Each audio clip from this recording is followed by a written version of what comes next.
I hope you enjoy that great hymn. We often think of Jesus as the Prince of Peace, and rightly.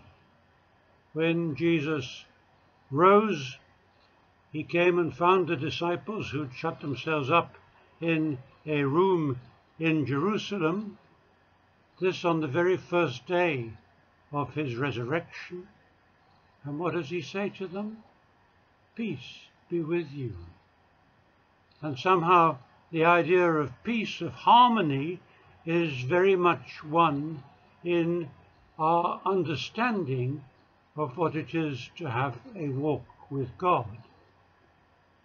And yet Jesus, as we'll hear in a moment, said, I did not come to bring peace. Let's listen to the Gospel of Matthew. It's a reading which starts, taken from chapter 10, starts at verse 28. And here it is. Jesus said, do not be afraid of those who kill the body but cannot kill the soul. Rather be afraid of the one who can destroy both soul and body in hell. Are not 2 sparrows sold for 1 penny? Yet not one of them will fall to the ground outside your Father's care. And even the very hairs of your head are all numbered. So don't be afraid. You are worth more than many sparrows. Whoever acknowledges me before others, I will also acknowledge before my Father in heaven. But whoever disowns me before others, I will disown before my Father in heaven. Do not suppose that I have come to bring peace to the earth. I did not come to bring peace, but a sword. For I have come to turn man against his father, a daughter against her mother, a daughter-in-law against her mother-in-law. A man's enemies will be the members of his own household. Anyone who loves their father or mother more than me is not worthy of me. Whoever does not take up their cross and follow me is not worthy of me.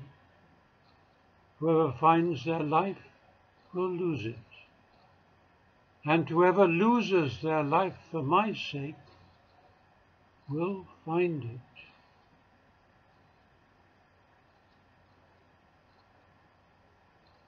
Said it would be a challenge, didn't I? Jesus saying, I didn't come to bring peace, but a sword, a gun, a tank, a bomb, whatever. Swords were the latest technology in Jesus' time. Of course, by the time Matthew wrote this down, the Jewish community of which the followers of Jesus were part were beginning to get uncomfortable with those who followed Jesus' particular take of their faith. And so there were divisions as a result of trying to follow Christ. That's probably the background to this passage, because Jesus must have talked of peace much more during his life than just this passage. Still, what becomes very clear in all of this is that Jesus is saying there's only one place where you can find lasting peace, and that's with me. You won't find it in the family. You won't find it in money. Elsewhere he talks about that. You won't find it in music or beauty or nature or wherever. All of these things are good, but unless you have a lasting peace that resides in Him, they won't withstand the stresses and strains of daily life. That's quite a lot to take on to. Led me to wonder what your idea of peace is. And I asked myself that for myself. And one seemed to me the countryside, perhaps a beautiful coastline. Here's a photograph. Another, just sitting in the garden, enjoying the flowers and the peace. Picture of that too. Then, when we went to Japan, my wife and I, some years back, we visited some Buddhist temples, and they have wonderful gardens with gravel, raked gravel in patterns.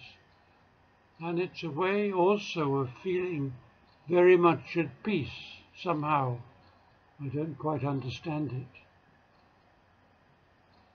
And lastly, perhaps, a nice family gathering, when you know that you're surrounded by love. Sadly, we can't do that at the moment because of the lockdown and the virus, but we know that the family are still there and our friends. I'm sure Jesus would say that all of these things are good. He doesn't want to tear up everything, but I do think that he's saying, unless you anchor them in a knowledge of God's love, a knowledge that leads you to do other things and to see the world differently, then they're not going to last with the strength that we all need. So we come back to the person of Jesus and our relationship with Him. Of course, many of us in our lives have formed relationships that are profoundly important. We can't choose our families, and we have those relationships, but we've known and grown with others, perhaps work colleagues, but I'm thinking particularly of what we might classify romantic relationships, relationships which can turn into love and the start of another family.